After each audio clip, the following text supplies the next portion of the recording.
वाला श्लोक हम लोगों ने बोल ही लिया है तो सीधे ही विचार पे आते हैं।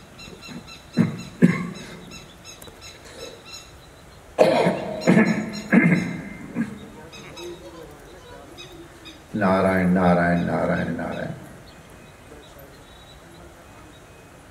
पुराणों का आख्यान है और हमारे गुरु भाई महामंडलेश्वर स्वामी हरिहरानंद जी महाराज ने प्रथम बार हमको इसको श्रवण कराया था कि सृष्टि के आदि में पराम्बा भगवती हुई और सृष्टि की कामना से उन्होंने ब्रह्मा विष्णु और महेश्वर का सृजन किया। देखो, सृष्टि कहीं पर भी हो, वो बिना शक्ति के आश्रय के, आप उस माया कहो, भगवती कहो, नाद कहो, जो भी शब्द आप प्रयोग करो, बिना उसके शक्य नहीं है। तो पराम्बा भगवती षोडशी त्रिपुर सुंदरी सृष्टि की कामना से उन्होंने सबसे पहले ब्रह्मा से निवेदन किया, तुम हमारा वरण करो। ब्रह्मा जी ने कहा, भगवती हम नहीं करेंगे, आपने हमको उत्पन्न किया है। भगवान नारायण ने भी इसी प्रकार मना कर दिया। तो जब भोले बाबा से कहा पराम्बा ने, तो भोले बाबा ने कहा, आप हमको विवेक प्रदान करें। माने कथा तो इस तरह है कि उन्होंने कहा हमको दहेज दो, भोले बाबा ने। अब ये कृपा करके इसको अन्यथा अर्थ नहीं लेना चाहिए। दहेज दो, क्या चाहिए दहेज में? तो अपना ये तीसरा नयन जो है ना पराम्बा भगवती का, वो हमको दे दो। ते नयन अभी हम लोग श्रवण कर रहे हैं। तो ये जो तीसरा नेत्र है, ये अन्य रूप तो उसके हैं, एक ज्ञान रूप भी है, ज्ञान विवेक। और हमारे फिजियोलॉजी के विद्यार्थी भी जानते हैं कि यहाँ पर एक विशेष ग्रंथि होती है जिससे विशेष प्रकार का द्रव निश्रित होता है और जिससे हमारी सोचने, विचारने और निर्णय करने का सामर्थ्य बढ़ता है। पिट्यूटरी ग्लैंड कहते हैं उसको, और उसकी ऊर्जा यहाँ होती है। उसको भी हमने विज्ञान के किसी पत्र में पढ़ा था, स्पेन में। तो ये अद्भुत स्थल है। तो हमको ये ज्ञान का नेत्र प्रदान करो। तो पराम्बा भगवती ने प्रसन्नता पूर्वक शिव जी को तीसरा नेत्र प्रदान कर दिया। अब वो दृष्टि प्राप्त होते ही शिव जी की दृष्टि परिवर्तित हो गई, होती है। दृष्टि का ही तो खेल है, सृष्टि रेव दृष्टि रेव सृष्टि। तो अब भोलेनाथ ने जब उस दृष्टि से पराम्बा के दर्शन किए तो उनके रूप को देख करके उनको संतोष ही न हो। अलम सौंदर्य है, जगत जननी का त्रिपुर सुंदरी है। तो वो इतने गौर से देखने लगे कि उनको ध्यान ही नहीं रहा और उनका तीसरा नेत्र खुल गया। ऐसे ही तीसरा नेत्र खुला तो पराम्बा भगवती जल करके राख हो गई। तीसरे अब जब राख हो गई तब भोले बाबा ने सोचा कि जिसके लिए हुआ था नाटक तो गड़बड़ा गया। तो उन्होंने उस पराम्बा भगवती की राख को 3 जगह रख दिया, 1, 2 और ये 3। ये इच्छा शक्ति, क्रिया शक्ति, ज्ञान शक्ति के रूप में आप लोग जान लो, या महाकाली, महालक्ष्मी, महासरस्वती के रूप में जान लो, किसी भी रूप में स्वीकार करो, ये तीन शक्तियां भोले बाबा ने प्रकट की। और बाद में जो राख बची हाथ में, उसको ऐसे करके उन्होंने ऐसे करके फूंक दिया। अब राख के कण तो बहुत छोटे छोटे होते हैं, तो वो सारी दुनिया में वितरित हो गए। और वही जो पराम्बा भगवती के दिव्य विग्रह की राख के कण हैं, वही समग्र विश्व में पराम्बा के रूप में, भगवती की शक्ति के रूप में, तीनों लोक में नारी के रूप में प्रकट हो गए। और इसका प्रमाण हम लोग सप्तशती में भी देखते हैं।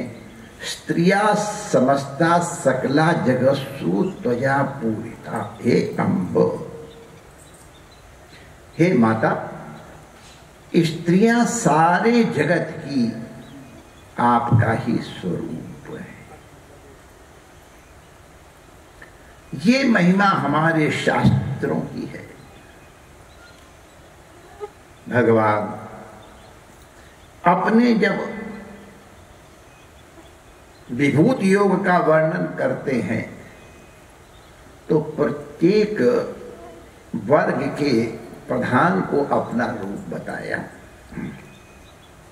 कि नदियों में गंगा मैं हूँ, सरोवरों में सागर मैं हूँ, वृक्षों में पीपल मैं हूँ, महर्षियों में भृगु मैं हूँ।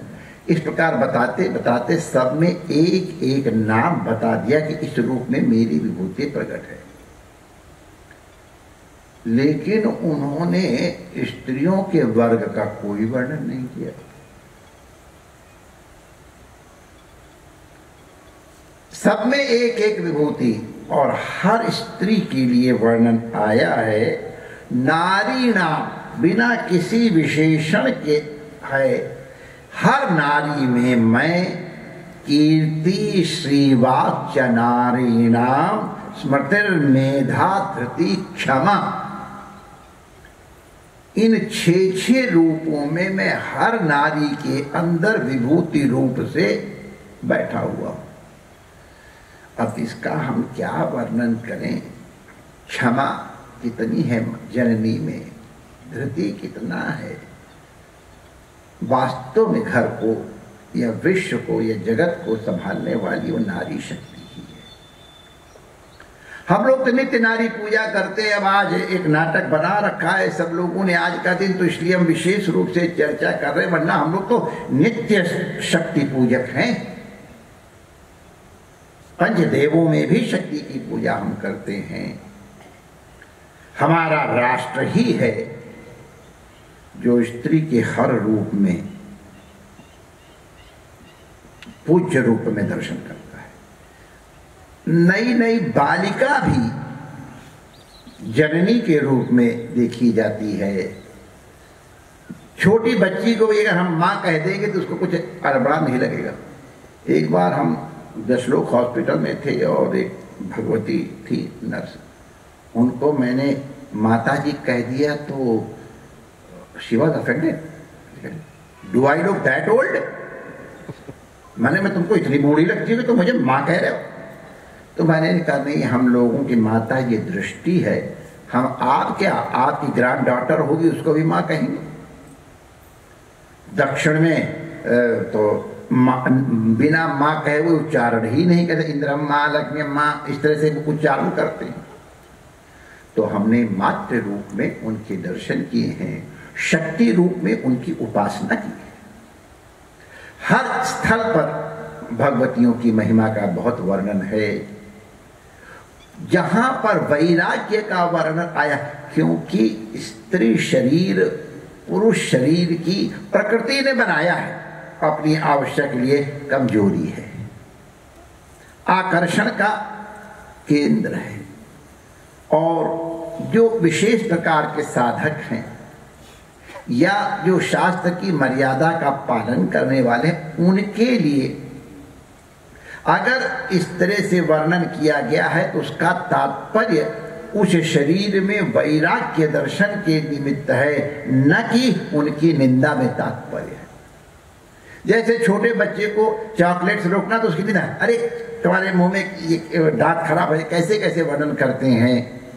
तो चॉकलेट की निंदा में तात्पर्य नहीं है, ए बच्चे तुम चॉकलेट मत खाओ। और उन्हीं प्रसंगों को लेकर के और हमारे जो बड़े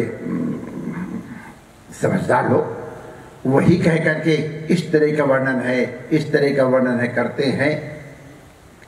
अब उनका स्वभाव है, चाहे कितना बड़ा महल हो, वो चींटी तो उसमें छिद्र ही ढूंढती है, महल के सौंदर्य से उसे कोई तात्पर्य नहीं है।